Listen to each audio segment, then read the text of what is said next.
The echo of a basketball bouncing against polished wooden floors filled the gymnasium with a rhythm that seemed alien to Luigi Bianchi's ears. He watched, mesmerized, as American guards in plain t-shirts and shorts darted across the court, passing the orange ball between them with practiced ease. The 23-year-old former artillery sergeant from Milan had been a prisoner of war for just 3 weeks, yet nothing in those first days of captivity had prepared him for this sight. American guards laughing, sweating, and beckoning Italian prisoners to join their game. Luigi hesitated at the edge of the court, his standard-issue camp shoes feeling suddenly heavy. In the training camps outside Naples, officers had prepared them for capture with grim warnings: beatings, starvation, forced labor until collapse.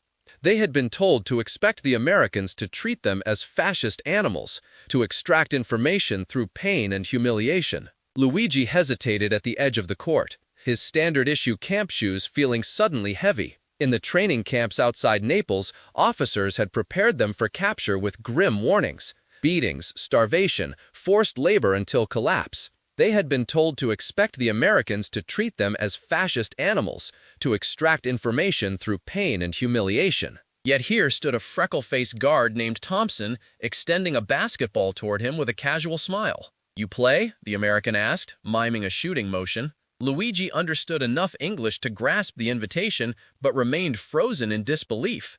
Around him, other Italian prisoners shifted awkwardly, exchanging glances that mixed suspicion with curiosity. Was this some elaborate trick? A way to identify troublemakers or those physically fit enough for harder labor? Or was it possible that in this place, thousands of miles from the battlefields where they had been enemies, the rigid lines of war could momentarily dissolve into something as simple as a game? Tentatively, Luigi stepped forward and accepted the ball. Its pebbled surface felt strange against his calloused hands, nothing like the leather soccer balls he had known in his youth. Behind him, he heard a senior officer mutter disapprovingly in Italian, "Remember who you are and who they are." But something about the open space of the gymnasium, the absence of rifles in the guards' hands, and the sound of rubber squeaking against polished wood made the officer's words seem distant, like echoes from another life. What was this strange new world where prisoners were invited to play alongside their captors? And how could Luigi reconcile this moment with everything he had been taught about the brutality that awaited those who surrendered to American forces? The first days of capture had been a blur for Luigi and the 300 other Italians who had surrendered near Monte Cassino in the spring of 1944. They had been processed through temporary camps in North Africa, then loaded onto massive transport ships bound for America. The journey across the Atlantic had been terrifying, not because of mistreatment, but because of the vastness of the ocean and the constant fear of German U-boats that might mistake the prisoner transport for a troop carrier. Luigi had spent much of the voyage huddled below decks, trying to ignore the retching of seasick comrades and the whispered rumors that spread through the cramped quarters. Some claimed they were being taken to work in mines until they dropped dead. Others insisted the Americans would use them for medical experiments. A few even believed they would simply be executed once they reached American shores, their bodies dumped in mass graves far from Italian soil. When the coast of Virginia finally appeared on the horizon, many prisoners fell silent, crossing themselves and muttering final prayers. Luigi remembered clutching the small wooden cross his mother had pressed into his palm before he left for the front, certain he would need divine protection for whatever awaited him on American soil. But the processing center at Fort Patrick Henry had offered the first contradiction to their expectations. Instead of beatings, they received medical examinations.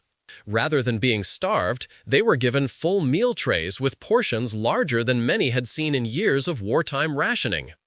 Guards were businesslike but not cruel, directing them through vaccination lines and paperwork stations with impersonal efficiency. Still, Luigi and his comrades remained wary, convinced that once they reached their permanent camps, the true nature of American captivity would reveal itself. They whispered among themselves that this initial kindness was merely for the Red Cross observers they occasionally glimpsed taking notes. The real test would come when they were far from oversight, isolated in camps scattered across the American countryside. When Luigi's group was loaded onto trains bound for Camp Sheldon in Mississippi, that wariness had hardened into resignation. They watched the American landscape roll past the windows. Endless fields, small towns with paved streets, farmhouses with electricity, and tried to memorize landmarks in case escape ever became possible. Though few admitted it aloud, the abundance they glimpsed, even from the train windows, had already begun to unsettle their certainties about American weakness. What awaited them at Camp Sheldon, however, defied all preparation. The compound of wooden barracks, surrounded by guard towers and fencing, looked formidable from the outside. But inside, they discovered beds with real mattresses, regular meals served in a dining hall with long tables, and shower facilities with hot water available daily. Guards patrolled with rifles, yet rarely shouted. The routines were strict, but not punishing. Most surprising of all was the recreation area. A small library with books in multiple languages, a dusty field for soccer, and the gymnasium, a large wooden structure with basketball hoops at either end. What kind of prison camp contained spaces for games? What kind of captors invited their prisoners to play alongside them? Captain Paolo Romano, a former schoolteacher from Florence, was among the first to notice the deeper implications. "Look around you," he whispered to Luigi during their third day at Camp Sheldon. "They have so much to spare that they build gymnasiums for prisoners. What does that tell you about their resources compared to ours?" The question lingered uncomfortably as the prisoners settled into camp routine. Luigi found himself assigned to kitchen duty, where the abundance became even more apparent. Sacks of flour and sugar stacked higher than a man's head. Refrigerators humming with electricity, keeping meat and dairy fresh in the Mississippi heat. Coffee beans by the barrel when coffee had become a distant memory in Italian households. What unsettled him most was not just the quantity, but the casualness with which American quartermasters managed these supplies. There was no obsessive measuring, no guards watching for theft of a potato or an extra slice of bread. The waste alone, scraps that would have been salvaged for soup in Italy, filled garbage cans daily. At night, lying on his bunk, Luigi would listen to the murmured conversations around him. The initial fear had given way to confusion, and now a reluctant admiration was beginning to take hold among many of the prisoners. "If this is how they treat their enemies," said a corporal from Sicily, "imagine how they must treat their friends." Others remained defiant, insisting that material wealth meant nothing compared to Italian spirit and culture. "They have things, but we have soul," insisted one lieutenant. Yet even he fell silent when someone pointed out that the camp library contained volumes of Dante and Petrarch alongside American authors. The enemy seemingly valued Italian culture enough to make it available to prisoners. While kitchen duty showed Luigi the scale of American abundance, it was in the gymnasium that he encountered its most disorienting effect. Just 2 weeks after their arrival, notice had been posted that the basketball court would be open to prisoners 3 afternoons a week. At first, most Italians had scoffed. Basketball was an American game, barely known in Italy. Besides, who would want to play games while captive? Yet curiosity had drawn a small group, Luigi among them, to watch the guards' informal game that first afternoon. And now, here he stood with the strange orange ball in his hands, caught between worlds.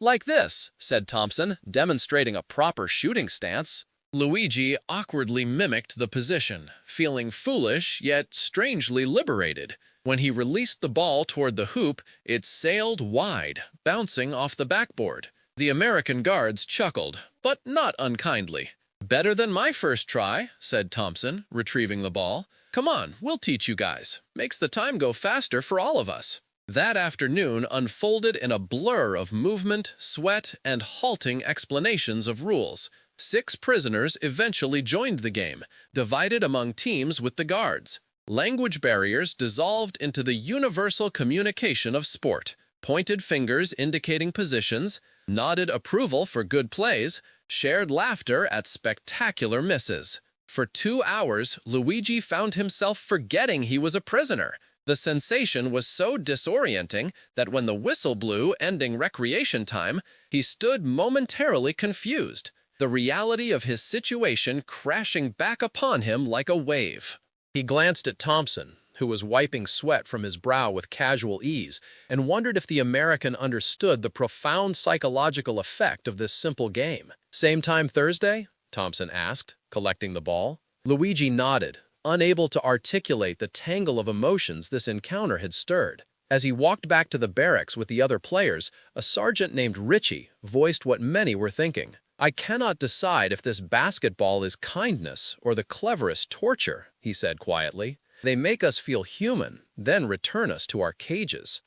Luigi had no answer, but as days passed and the basketball sessions continued, more prisoners began to participate. What had begun with 6 hesitant players grew to 20, then 30. The Americans taught them techniques, proper dribbling, layup shots, defensive stances, with unexpected patience. Informal tournaments developed, with mixed teams of guards and prisoners competing against one another. Sergeant Frank Miller, a barrel-chested guard from Ohio who oversaw recreation, watched these games with evident satisfaction. "Keeps everyone's morale up," he explained to a visiting officer.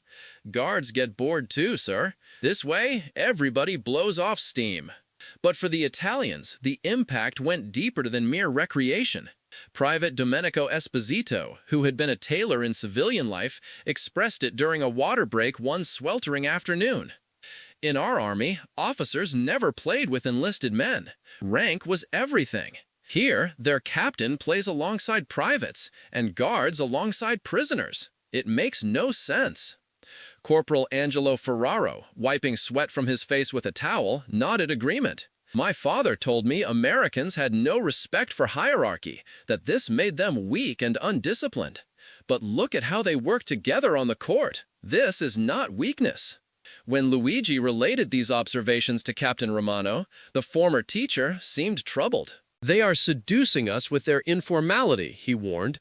"Do not mistake their different approach for lack of power. This is perhaps the most powerful thing about them. They don't need constant displays of authority to maintain control." Romano's insight proved prophetic as the summer heat intensified and life at Camp Sheldon settled into routine. The basketball games continued 3 times weekly, becoming a fixed point around which other activities revolved. The Americans' casual confidence extended beyond recreation into all aspects of camp management. Guards enforced rules with consistency, but rarely shouted or threatened. Punishment for infractions typically involved extra work duty or loss of privileges, never the physical abuse or starvation that propaganda had prepared them for. This measured approach created an atmosphere where most prisoners found it easier to comply than resist. What purpose would resistance serve when captivity meant regular meals, medical care, and even recreation? The contrast with conditions they had endured in their own army, where shortages, harsh discipline, and disorganization had been constant, became impossible to ignore. By midsummer, Camp Sheldon housed over 800 Italian prisoners. The camp's facilities expanded accordingly, with additional barracks constructed at a speed that astonished the watching Italians. Lumber arrived by the truckload. Teams of American carpenters raised framework in days rather than weeks, and electrical lines extended to new buildings as naturally as vines growing up a wall. Luigi, now working in the camp's supply warehouse, witnessed firsthand the logistical capacity that supported this expansion. Each week, trains delivered goods with clockwork precision. Food, clothing, medicine, construction materials, even luxuries like chocolate and cigarettes for the guards' commissary. The administrative office maintained detailed inventory systems, tracking consumption patterns and adjusting orders accordingly. What struck Luigi most was not just the abundance, but the administrative efficiency behind it. In the Italian army, supply problems had been chronic. Ammunition that didn't fit weapons, food that never reached frontline units, replacement parts that arrived months too late. Here, he watched as American quartermasters managed complex supply chains with clipboard precision, ensuring that even a prisoner camp in rural Mississippi received exactly what it needed when it needed it. "They fight wars like they run businesses," observed Lieutenant Marco Belli, who had been a bank clerk in Milan before conscription. Everything cataloged, everything on schedule. No wonder we could not match them. On the basketball court, this same organizational efficiency took a more personal form. Sergeant Miller had divided players into skill levels, created training sessions for beginners, and established a rotating tournament schedule that gave everyone fair playing time. What had begun as casual recreation evolved into a structured program with scorekeeping and even small prizes for winning teams, extra desserts or cigarettes. Remarkably, these prizes were the same whether the winners were guards or prisoners. Fair play is fair play, Miller insisted when a new guard questioned this policy. We're teaching them about America every time we step on that court. This notion that sports could teach values struck many Italians as both strange and compelling. Athletic competition in fascist Italy had been heavily politicized, designed to demonstrate national superiority and militaristic virtues. Games were extensions of political ideology, not ends in themselves. Here, basketball seemed to exist in a separate realm, governed by rules that applied equally to everyone regardless of nationality or status. When disputes arose during play, they were settled by appeal to these rules, not by pulling rank. The concept of a fair playing field, literally and figuratively, offered a glimpse into American thinking that many prisoners found more revealing than any propaganda film. By August, the basketball games had become the emotional center of camp life. Prisoners who never played still gathered to watch, cheering for their countrymen. Small wagers of cigarettes or dessert rations circulated discreetly. Some Italians began practicing in their free time, determined to improve their skills and earn the respect of both guards and fellow prisoners. Luigi, who had initially joined out of curiosity, discovered an unexpected talent for the game. His height and quick reflexes made him a natural, and the Americans began seeking him as a teammate during selection. The first time Sergeant Miller had called his name first when choosing teams, Luigi had felt a surge of pride so intense it had momentarily shamed him. How could he take satisfaction from such a small recognition by his captors? Yet that pride revealed something important about human nature that transcended the politics of war. Even in captivity, men sought ways to prove their worth, to themselves and others. Basketball offered a measure of achievement that had nothing to do with military rank or political allegiance. It was purely about skill, effort, and teamwork. During one particularly competitive game, Luigi found himself guarding Thompson, the guard who had first invited him to play. Both men were drenched in sweat, fully committed to the contest. When Luigi successfully blocked Thompson's shot, sending the ball out of bounds, the American grinned and slapped him on the back. "Nice defense, Luigi. You're getting too good." The casual use of his first name, the genuine respect in the comment, these things affected Luigi more deeply than he could express. For that moment, they were not guard and prisoner, American and Italian, victor and vanquished. They were simply two men engaged in the same pursuit, bound by the same rules and effort. Later that night, Luigi wrote in the journal he had been permitted to keep, "How strange that I feel more equal on the basketball court than I ever did in our own army, where officers treated us like children or mules. These Americans can be our enemies and our teammates in the same day. What kind of people are they?" The question echoed beyond Luigi's journal. Throughout the barracks, conversations increasingly centered on trying to understand the American character. The basketball court had become a window into their captors' society, revealing values and behaviors that contradicted everything fascist propaganda had taught them. Captain Romano, despite his initial warnings about being seduced by American informality, found himself fascinated by these discussions. One evening, he gathered a small group, including Luigi, to analyze their observations. "Notice how they organize even their recreation," Romano said. "The rules are clear, everyone participates, leadership rotates. There is structure without rigidity. This reflects their political system too, I think." "But they're so casual about everything," countered Sergeant Ricci. "The way guards joke with each other across ranks would never be allowed in our military." Romano nodded thoughtfully.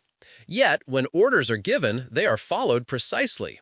Their discipline is different from ours, but no less real. They value individual initiative within a framework of rules, on the court and off." These insights gradually spread through the camp. creating a subtle but significant shift in how many prisoners viewed their situation. The initial fear and resentment hadn't disappeared entirely. They were still captives, still separated from homes and families, but a grudging respect had begun to replace blind antagonism, especially among those who participated in the basketball program. This shift became evident in early September when a new group of Italian prisoners arrived at Camp Sheldon. Fresh from processing centers, they entered the camp with the same wary defensiveness that Luigi's group had shown months earlier. Their shock at seeing established prisoners playing basketball with guards was palpable. "Have you lost your dignity?" one newcomer demanded, watching Luigi dribble past an American guard to score.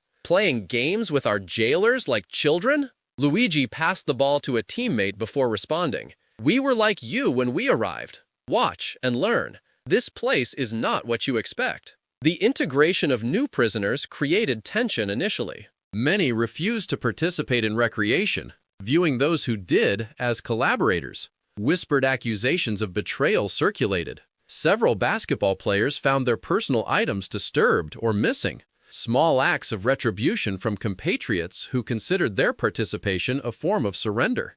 Yet, as weeks passed, curiosity gradually overcame resistance.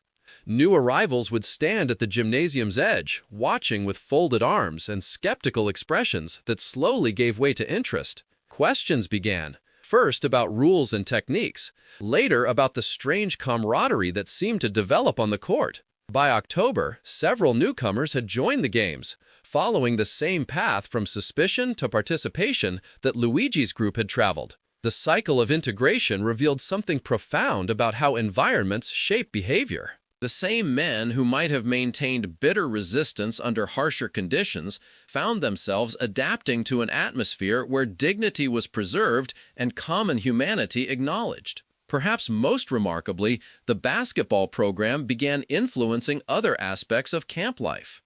Guards who played regularly became more likely to engage prisoners in conversation during work assignments. Prisoners who participated reported fewer conflicts with authorities. A shared activity had created bridges across the divide of captivity. Medical staff noticed physical benefits as well. Dr. James Wilson, the camp physician, noted in his monthly report, "Regular exercise through basketball program appears to significantly reduce stress-related complaints among Italian prisoners. Participants show better appetite, improved sleep patterns, and fewer minor illnesses than non-participants." What the medical report couldn't capture was the psychological impact. For men whose lives had been defined by military hierarchy and then by captivity, the basketball court offered a rare space of agency. There, they made decisions, demonstrated skill, and earned respect through their own actions rather than their rank or status. "On this court, I remember who I was before the war," Luigi told Thompson one afternoon as they sat recovering after a game. "Not a soldier or a prisoner, just a man who can run and jump and compete." Thompson seemed to understand the significance of this statement. "That's why we keep playing," he said simply. "Reminds everyone we're all just guys underneath the uniforms." As autumn deepened and leaves began to fall from the trees surrounding Camp Sheldon, news from Europe brought another dimension to the basketball courts. Italy had surrendered to the Allies, switching sides in the war. Italian prisoners suddenly occupied an ambiguous position, technically no longer enemies, yet not fully allies either. The announcement spread through the camp like electricity. Some prisoners celebrated, relieved that their homeland would no longer suffer bombing and invasion. Others felt shame, seeing the surrender as a national humiliation. Arguments broke out in barracks and mess halls as men defended or condemned the decision. Amid this tension, Sergeant Miller made an unexpected announcement. The basketball program would continue unchanged. When a newly arrived officer questioned whether fraternization with Italians remained appropriate, Miller's response became camp legend. "Sir, respect is earned on the court, not handed out based on which way the political winds blow. These men have been playing fair for months. Nothing about some paper signed in Rome changes that." The decision proved prescient. During those uncertain weeks when national identities and allegiances seemed suddenly fluid, the basketball court remained a stable ground where known rules applied. Men who could barely speak to each other in the barracks due to political disagreements could still pass the ball to one another during games. As 1944 drew to a close, Luigi found himself reflecting on the journey from that first afternoon when Thompson had handed him the basketball. How impossible it would have been then to imagine the web of relationships that would grow from that moment. Not friendships exactly, but something no less significant: mutual recognition of shared humanity across the lines of conflict. Luigi wrote in his journal on Christmas Eve, "Before I came to America, I knew its people only through propaganda, decadent, undisciplined, soft from luxury. The basketball court taught me different truths. They are confident because their abundance is real. Their informality hides strength, not weakness. Their willingness to play alongside prisoners comes not from foolishness, but from security in who they are." The Christmas celebration at Camp Sheldon included a special basketball tournament, with mixed teams competing for small prizes. The gymnasium had been decorated with paper chains and wreaths, and even a small pine tree stood in the corner, adorned with handmade ornaments from the craft workshop. As Luigi took his position on the court, he caught sight of new prisoners watching from the sidelines, their expressions mirroring his own doubt from months earlier. One day soon, they too would feel the strange liberation of the game, the momentary escape from captivity into the pure focus of competition and teamwork. What would they carry home from this experience when the war finally ended? What would Luigi himself take back to Italy from these afternoons of play and sweat and unexpected equality? More than techniques and rules, though he had become proficient enough that he imagined introducing the game in his hometown someday, he would carry a profound lesson about how enemies might see each other as humans first, without surrendering their separate identities. Perhaps this was the quiet miracle of the basketball court at Camp Sheldon. It offered a glimpse of what peace might look like before peace itself had arrived. In this wooden gymnasium in Mississippi, Italian prisoners and American guards had created a small territory where the war, while never forgotten, could be briefly set aside for something older and more fundamental than national conflict: the simple human pleasure of play. And in those moments when the ball arced through the air toward the hoop, when breath came quick and muscles strained in common effort, when victory and defeat were temporary and shared, wasn't this a kind of freedom that transcended the barbed wire fences? A reminder that whatever separated us, whatever conflicts nations might engage in, our capacity for finding common ground remained, waiting like an empty court for someone brave enough to take the first step forward and say, "Would you like to play?"